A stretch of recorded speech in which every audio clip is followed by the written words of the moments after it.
మధురం మధురం నీ వాక్యం నా త్రోవకు దీపం నీ వాక్యం. యేసు నామంలో మీకు శుభములు సమృద్ధిగా కలుగునుగాక. మధురం నీ వాక్యం అనే కార్యక్రమానికి స్వాగతం. ఈరోజు మనం దేవుడు నాటిన నీతి వృక్షంలో అనే అంశం 35వ భాగం ధ్యానించుకుందామండి. మధురం మధురం నీ వాక్యం నా త్రోవకు దీపం నీ వాక్యం. ఈరోజు దేవుడు నాటిన నీతి వృక్షం ఎవరు అంటే హగ్గై ప్రవక్త అండి. యెరూషలేంలో దేవుడు ఈయనని నాటుతారు. ఆయన ఎలా ప్రజల్ని ప్రేరేపించి రెండవ దేవాలయాన్ని కట్టడానికి మరి ఆయన ముఖ్యమైన పాత్ర వహిస్తారండి. ఇప్పుడు ఇది యెరూషలేంలో జరుగుతుంది.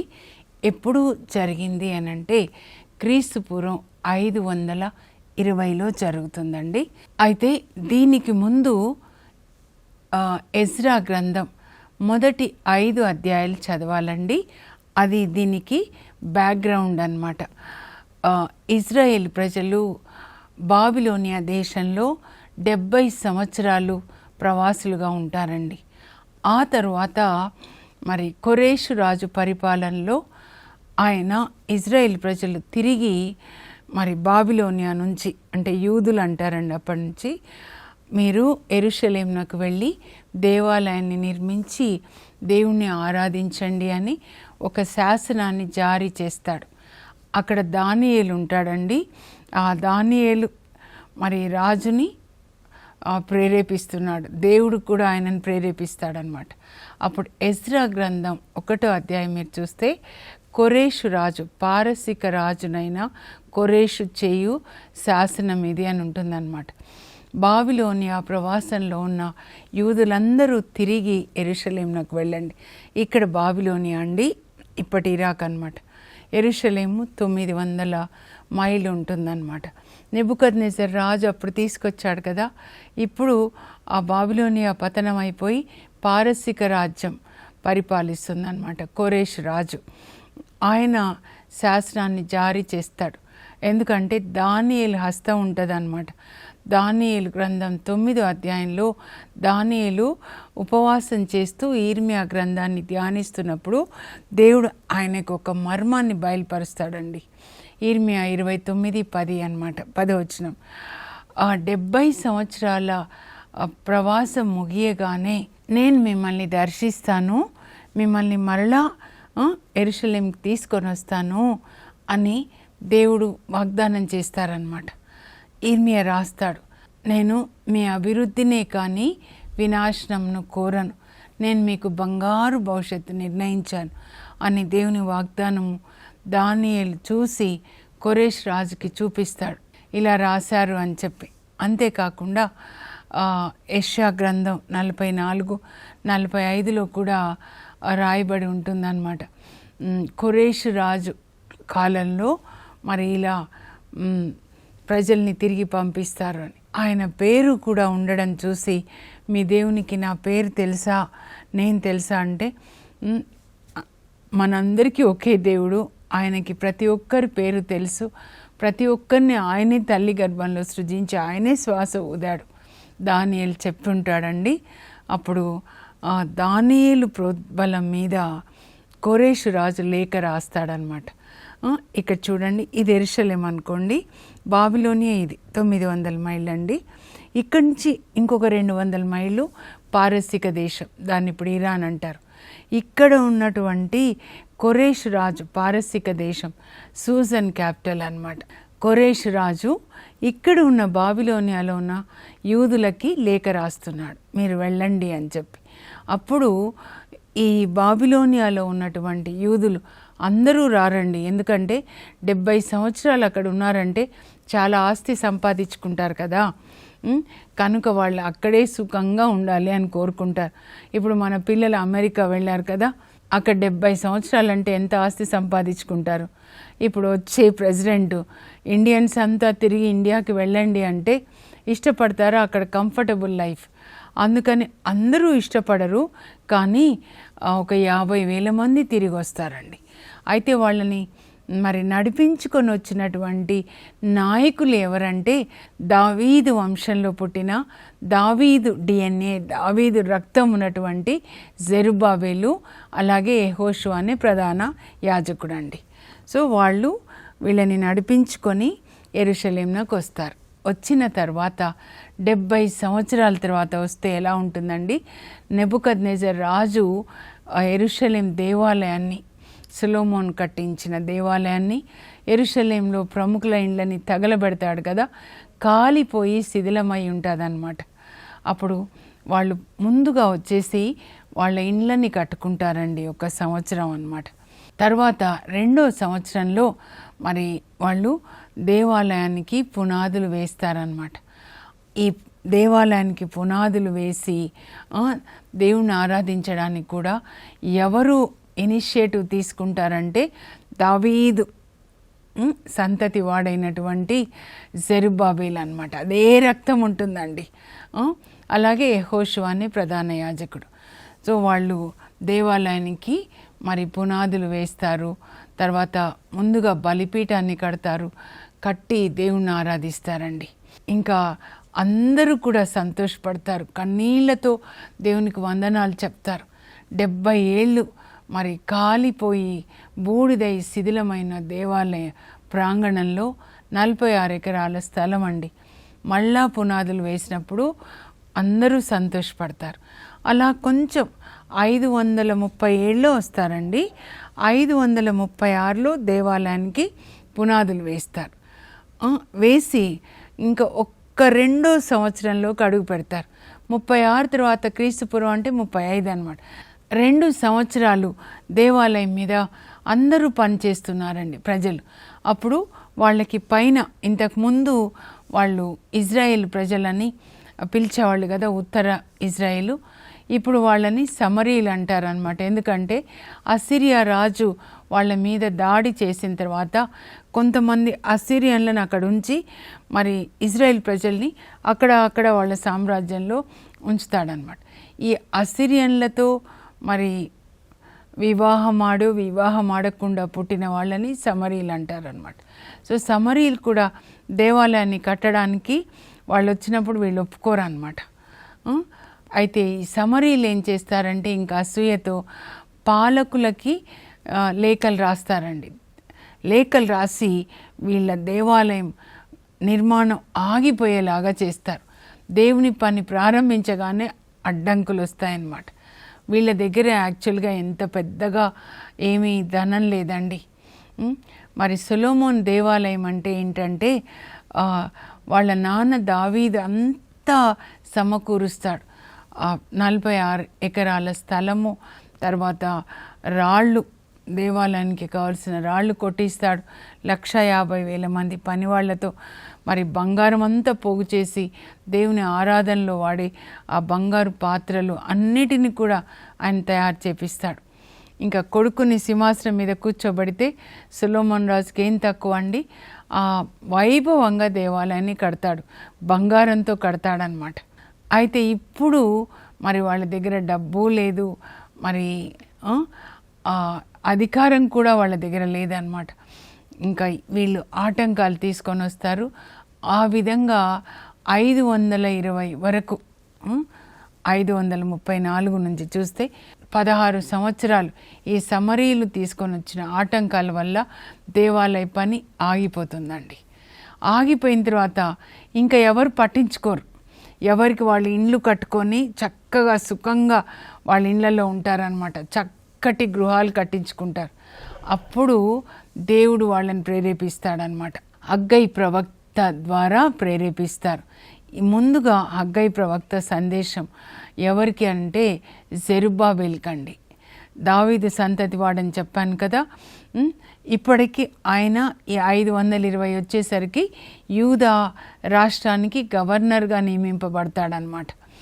వాళ్ళ మరి తాత ముత్తాతలు అంటారేమో, వాళ్ళందరూ రాజులే, ఈయన గవర్నర్ అవుతాడు. ఇంకా దేవుడు చెప్తారు హగ్గై ప్రవక్తతో, ముందు ఈ సందేశాన్ని మరి జెరుబ్బాబెల్కి ప్రధాన యాజకుడు యెహోషువకి వినిపించు అని. ఆ తర్వాత ప్రజలందరికీ అండి సందేశం ఏంటంటే మీరు వినండి. 1వ అధ్యాయంలో 4వ వచనము ఏంటంటే, నా ప్రజలారా, నా మందిరము శిథిలమై ఉండగా మీరు మాత్రం చక్కగా కట్టుకున్న ఇండ్లలో నివసింపనేలా. నా మందిరాన్ని గురించి మీకు ఎవరికి చింత లేదు, మీరు మాత్రం చక్కగా ఇండ్లు కట్టుకొని సుఖంగా నివసిస్తున్నారు. కనుక మీకేం జరిగిందో మీకు తెలుస్తుందా? మీరు చాలా విత్తనాలు వేస్తే కొంచెమే పంట కోసుకుంటున్నారు. ఎందుకు ఇలా జరిగిందని ఎప్పుడైనా ఆలోచించారా? మీ డబ్బులు సంచిలో వేస్తే రంధ్రాలున్న సంచిలాగా ఆ డబ్బులన్నీ ఎక్కడికి పోతున్నాయో మీకు తెలియట్లా. మీ ఇంత ఆదాయం వస్తుంది కానీ డబ్బు ఎక్కడికి పోతుంది? ఏవో పురుగులు తినేస్తాయి. హాస్పిటల్కి వెళ్ళిపోతుందా, బిల్స్కి, లేకపోతే మీరు ఏదైనా ఒక ల్యాండ్ కొంటే కోర్టు కేసు అయిపోయిందా, లేకపోతే మీరు ఏదైనా చిట్టు వేస్తే అది కనపడకుండా పోయిందా, వాళ్ళు మాయమైపోయారా, వడ్డీకి ఇచ్చేస్తే 2 నెలలు వడ్డీ ఇచ్చి అది వాళ్ళు అసలు ఇవ్వకుండా అయిపోయినారా, కోర్టు కేసెసా? దీన్నే మీ డబ్బు రంధ్రాలున్న సంచిలో వేసినట్టుగా అయిపోతుంది. ఎందుకు ఇలా జరిగింది అంటే, మీరు దేవుని యొక్క ఆలయాన్ని పట్టించుకోకుండా, దేవుని పని ఏది పట్టించుకోకుండా సుఖంగా మంచి ఇల్లు కట్టుకొని అందులో ఉంటున్నారు. కనుక ఇప్పుడు మీరేం చేయాలంటే, అందరూ రావాలి, అందరూ కలిసి దేవాలయాన్ని నిర్మించాలి అని చెప్పినప్పుడు అందరూ వస్తారండి. అందరూ దేవుని మాటకి లోబడతారనమాట. ఇప్పుడు బాబిలోనియా ప్రవాసం నుంచి తిరిగి వచ్చారు కదా, కనుక దేవుని మాటకి వాళ్ళు లోబడతారనమాట. అదే వాళ్ళు గ్రహిస్తారు. దేవుని మాటకి లోబడలేదు కాబట్టే బాబిలోనియా ప్రవాసానికి వెళ్ళాము, దేవుని కృపని కోల్పోయాము, ఇల్లు కోల్పోయాము, దేవాలయం తగలబడింది, అక్కడ 70 సంవత్సరాలు ఉన్నాం ప్రవాసులుగా. కనుక ఇప్పటి నుంచి దేవునికి మనం విధేయించాలి అని యెహోషువ ప్రజలకి బోధిస్తాడు. యెహోషువకి తోడుగా గవర్నర్ జెరుబ్బాబెల్ అన్నమాట, దావీదు సంతతి వాడు నిలబడతాడు. ప్రజలకి వీళ్ళిద్దరూ బోధిస్తారండి. ఇది ఎప్పుడు జరిగింది అంటే దర్యావేష్ 1 అన్నమాట. ఆ రాజుగా ఉన్న కాలంలో 2వ సంవత్సరంలో మరి ఈ సందేశాన్ని 6వ నెలలో దేవుడు హగ్గై ప్రవక్తకి ఇస్తే, ఆ ప్రవక్త జెరుబ్బాబెల్కి తర్వాత యెహోషువకి ప్రజలకి చెప్తాడండి. ప్రజలందరూ ఆలయాన్ని నిర్మించడానికి వస్తారనమాట. వచ్చినప్పుడు 7వ నెలలో ఇంకొక సందేశాన్ని ఇస్తాడు. అది 2వ అధ్యాయంలో ఉంటుంది.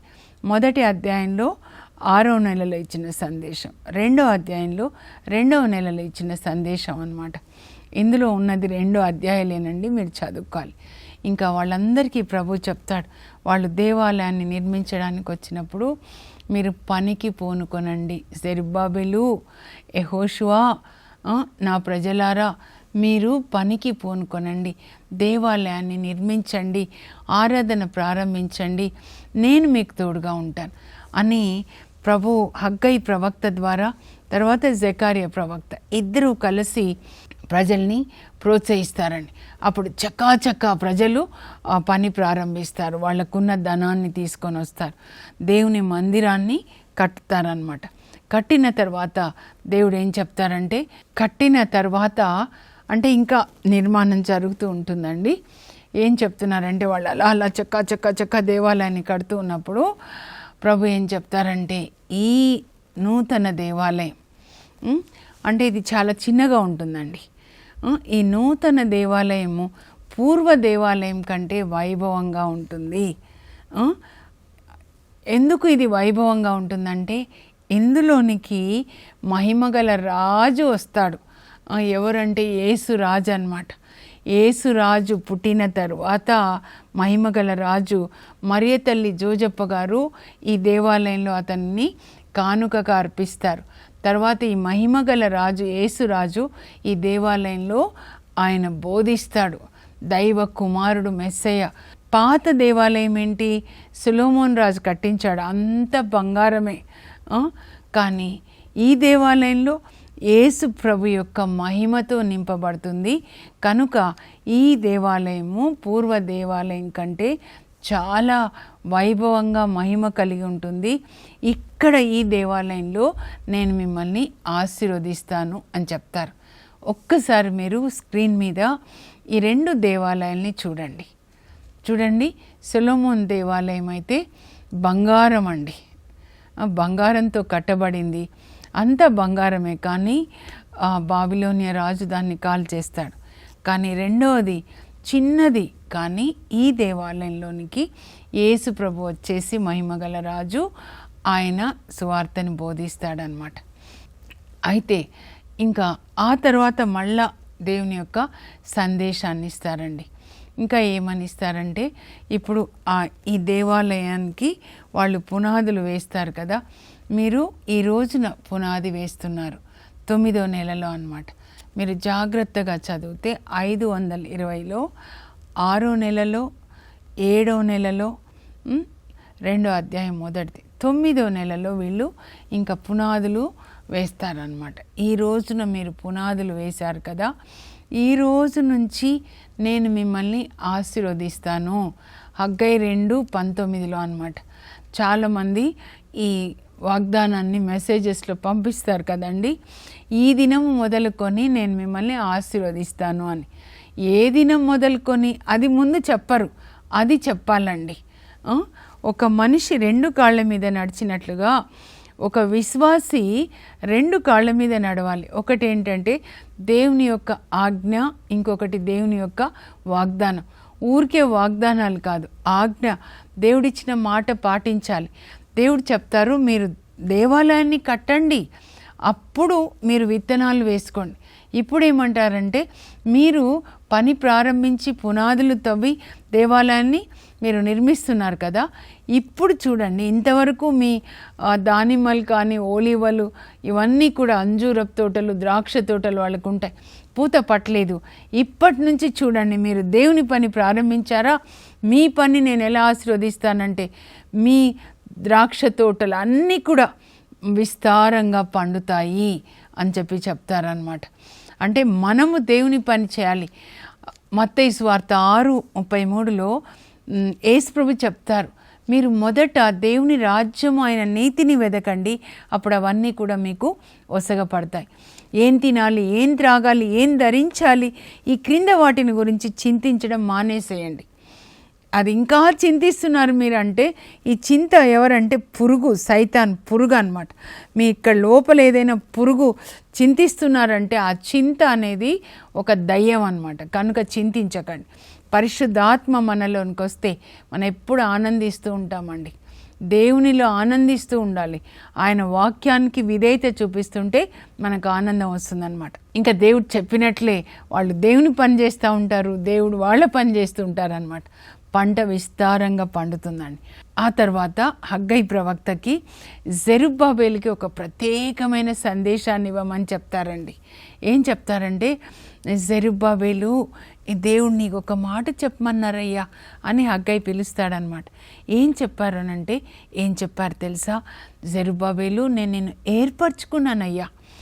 నేను అనుకుంటాను, ఇదిగో మీ తాత ఉన్నాడు కదా దావీదు, అలా దావీదుని ఏర్పరచుకున్నట్లే నిన్ను కూడా ఏర్పరచుకున్నానయ్యా. నేను నిన్ను స్వీకరిస్తాను, నా ముద్రాంగూళ్యముగా స్వీకరిస్తాను. దేవుడు మరి ఈ జెరుబ్బాబేల్ని ఎట్లా అంటే ఆయన యొక్క సిగ్నెట్ రింగ్ అంట. సిగ్నెట్ రింగ్ అంటే రాజు ఒక శాసనం చేసినప్పుడు దాని మీద ముద్ర వేస్తారండి ఉంగరంతో. అంటే ఇట్ ఈస్ డన్, ఇంకా దానికి తిరుగు లేదన్నమాట. అలా ఐగుప్తు రాజు ఫరో చూడండి యోసేఫ్కి ఉంగరం ఇస్తాడు కదా, అంటే అధికారం. మన బిషప్స్కి కూడా ఉంగరం ఉంటుంది చూడండి, అధికారం అన్నమాట దేవుడు ఇచ్చారు. నిన్ను నేను ఆ విధంగా నా సిగ్నెట్ రింగ్గా నేను స్వీకరిస్తున్నాను. అంటే నువ్వు చేసిన శాసనము, ఆ శాసనమే ఇంకా ప్రజలకి శాసనంగా ఉంటుంది అని చెప్పి. రేపటి దినాన మనం జెకర్యా ప్రవక్త గురించి ధ్యానించుకుందాము. వీళ్ళిద్దరూ కలిసి ప్రవచిస్తారండి. అక్కడ జెరుబ్బాబెల్ని తర్వాత యెహోషువని ప్రజల్ని వాళ్ళు ప్రోత్సహిస్తూ ఉంటారనమాట. మీరు దేవాలయాన్ని కట్టండి కట్టండి కట్టండి, ప్రభు మిమ్మల్ని ఆశీర్వదిస్తారని. అయితే ఇంకొకటి కూడా మీరు తెలుసుకోవాలండి, పాత నిబంధనలో భౌతికమైనది ఫిజికల్ రాళ్లతో కట్టే దేవాలయం, నూతన నిబంధనలో మరియ తల్లితో ప్రారంభమవుతుంది. మన దేహమే 1 కొరింథీ 3:16 మన దేహము అనే ఆలయము శిథిలమైపోయిందా, దొంగల గుహగా మారిందా, తిండి త్రాగుడు విందులు వినోదాలు ధనాశ అధికారం శిథిలమైపోయిందా, ఈ దేవాలయాన్ని మనం కట్టాలన్నమాట. యేసు ప్రభు యొక్క వాక్యం లోపలికి వెళ్ళాలి, పరిశుద్ధాత్మ మన దేహాన్ని దేవుని ఆలయంగా కట్టాలి. మన దేహంలో యేసు ప్రభు హృదయంలో రాజుగా ఉండాలి. ఆ రాజుని మనం ఆరాధించాలి. ఆయనని ఆరాధించడం అంటే వాక్యమైన యేసుని ఆరాధించడం అంటే ఆయన యొక్క వాక్యాన్ని విధేయించడం అన్నమాట. ఈ ప్రజల్లాగా మన దేహమే ఆలయం అండి. కనుక ఈ దేహాన్ని మరి దేవుని ఆలయంగా మనం మార్చుకోవాలి. శిథిలమైపోయింది అని చెప్తున్నారు. నా మందిరము శిథిలమై ఉండగా మీరు చక్కగా కట్టుకున్న ఇండ్లలో ఉండనేలా. మన శరీరము చక్కని ఇంట్లో ఉంది, కానీ మన దేహం దేవుని ఆలయం అన్నమాట, శిథిలమైపోయింది. కనుక దీన్ని తిరిగి మనం పునర్నిర్మించాలి. ఏలియా జ్ఞాపకం వచ్చాడండి. ఆ కార్మెల్ కొండ మీద ఇజ్రాయేలు 12 గోత్రాలకి సాదృశ్యంగా 12 రాళ్లతో బలిపీఠాన్ని నిర్మించి దాని మీద బలిని అర్పించి ప్రార్థన చేస్తాడనమాట. అంటే దేవునితో సంబంధంలోనికి రావడం. మీ హృదయము అనే దేవాలయాన్ని శిథిలమైపోయి ఉంటే మీరు మళ్ళా తిరిగి కట్టండి. ఆ హృదయంలోనికి యేసుప్రభుని ఆహ్వానించండి. జక్కయ్య ఇంటికి వచ్చిన యేసుప్రభు, కానాపల్లి పెళ్ళికి వచ్చిన యేసుప్రభు మన ఇంటిలోనికి మన హృదయంలోనికి రావాలి. యేసుప్రభు వాక్యం కాబట్టి ఆ వాక్యాన్ని మీరు చదవాలి, దాన్ని పాటించాలి. మనుష్య కుమారుడు సైతాను క్రియలను లయం చేయడానికి వచ్చాడు, ఆయన రాజుగా ఉండాలి. సో హగ్గై గ్రంథం ద్వారా దేవుడు మనకేం చెప్తున్నారంటే, మీ హృదయం అనే ఆ దేవాలయము శిథిలమై ఉంది, దాన్ని మీరు పునర్నిర్మించి ఆరాధన ప్రారంభించండి అని. ముగించే ముందు నేను ముఖ్యాంశాలు చదువుతా అండి. మీరు స్క్రీన్ మీద చూసి వాటిని రాసుకొని మరొక్కసారి కాదు, మీరు 5 సార్లు చదవండి. ప్రతి గ్రంథాన్ని 5 సార్లు చదవండి. అప్పుడు దేవుడు మీకు బోధిస్తారు, మీరు దాన్ని పాటించండి. దేవుడు నాటిన నీతి వృక్షంలో హగ్గై ప్రవక్త. ఎజ్రా గ్రంథం 1-5 అధ్యాయంలో దీనికి బ్యాక్గ్రౌండ్ అండి. 5:1 వీళ్ళిద్దరి గురించి ఉంటుంది, హగ్గై జకర్యా. ఈ గ్రంథ సారాంశం, బాబిలోనియా ప్రవాసం నుండి తిరిగి వచ్చిన యూదులు శిథిలమై ఉన్న దేవాలయంను పునర్నిర్మింపవలేననియు అప్పుడు దేవుడు వారిని దీవించుననియు హగ్గై ప్రవచించుట. ఈ సందేశము జెరుబ్బాబెలు యెహోషువల కొరకు. నా ప్రజలారా, నా మందిరము శిథిలమై ఉండగా మీరు చక్కగా కట్టుకొనిన గృహములలో వసింపనేలా? దేవుని ప్రశ్న. మీరు దేవళంను పునర్నిర్మింపుడు, పనికి పూనుకొనుడు, నేను మీకు తోడుగా నుందును అని హగ్గై ప్రోత్సహిస్తాడని. ఈ నూతన దేవాలయము పూర్వ దేవాలయం కంటే వైభవముగా నుండును, ఏలయన క్రీస్తు మహిమ ఎందు ప్రతిబింబించును. ఈ దినము మొదలుకొని నేను మేము దీవింతును. నా సేవకుడవగు జెరుబ్బాబెలు, నేను నిన్ను ఏర్పరచుకొని ఉన్నాను. నేను నిన్ను తీసుకొని నా ముద్రాంగూల్యముగా చేతును. దావీదు వలె దేవుని ప్రేమించిన జెరుబ్బాబెలు క్రీస్తు వంశావళిలో చేర్చబడతాడు. మత్తయి సువార్తలో యేసుక్రీస్తు వంశావళిలో జెరుబ్బాబెల్ పేరు కూడా ఉంటుందండి. నీతి ఏంటంటే అవిధేయత వలన పోగొట్టుకొనిన దేవుని కృపను విధేయత ద్వారా పొందుకొనుడు అని హగ్గై బోధించాడండి. మనకి అన్వయించుకోవడం, అప్లికేషన్. నీ దేహం దేవుని ఆలయము, శిథిలమైన ఆ ఆలయమును పునర్నిర్మించుము, దేవుని ఆరాధించుము. ఇప్పుడు ప్రార్థన చేసుకుందామండి. పరలోకపు మా తండ్రి, మీ పరిశుద్ధ నామమునకు స్తోత్రం కలుగును గాక. మీరు హగ్గై ప్రవక్త ద్వారా మాతో మాట్లాడుతున్నారు ప్రభా. నా మందిరం శిథిలమై ఉండగా మీరు చక్కగా కట్టుకొనిన గృహములలో వసింపనేల ముందుగా మీరు నా మందిరాన్ని పునర్నిర్మించండి, అప్పుడు నేను మిమ్మల్ని ఆశీర్వదిస్తాను అని ఆ ప్రజలు ఎలాగైతే విధేయించి మీ మందిరాన్ని కట్టారో ప్రభా, మేము కూడా మా హృదయం అనే మందిరాన్ని మేము పునర్నిర్మించి మేము రాజుగా అందులో నెలకొల్పి యేసయ్యా, మేము కూడా మా హృదయం అనే ఆలయాన్ని పునర్నిర్మించి ఆ హృదయంలో మిమ్మల్ని రాజుగా మేము నెలకొల్పి మిమ్మల్ని ఆరాధించే భాగ్యం మాకు దయచేయండి. మీరు అంటే మీరు ఇచ్చిన మాటలే కనుక మా హృదయంలో మీ వాక్యాలు రాయబడినట్లుగా పరిశుద్ధాత్మదేవా, దేవుని వాక్యాలు మా హృదయంలో రాసి ఆ వాక్యాల్ని మేము పాటించేటట్లుగా మమ్మల్ని ప్రేరేపించండి. యేసు నామంలో అడుగుచున్నాం తండ్రి, ఆమేన్. శిథిలమైన మన హృదయాన్ని పునర్నిర్మించుకొని ఈ హృదయంలో యేసు ప్రభుని రాజుగా మనం నెలకొల్పి ఆయనను ఆరాధిద్దాం. God bless you. Have a blessed day.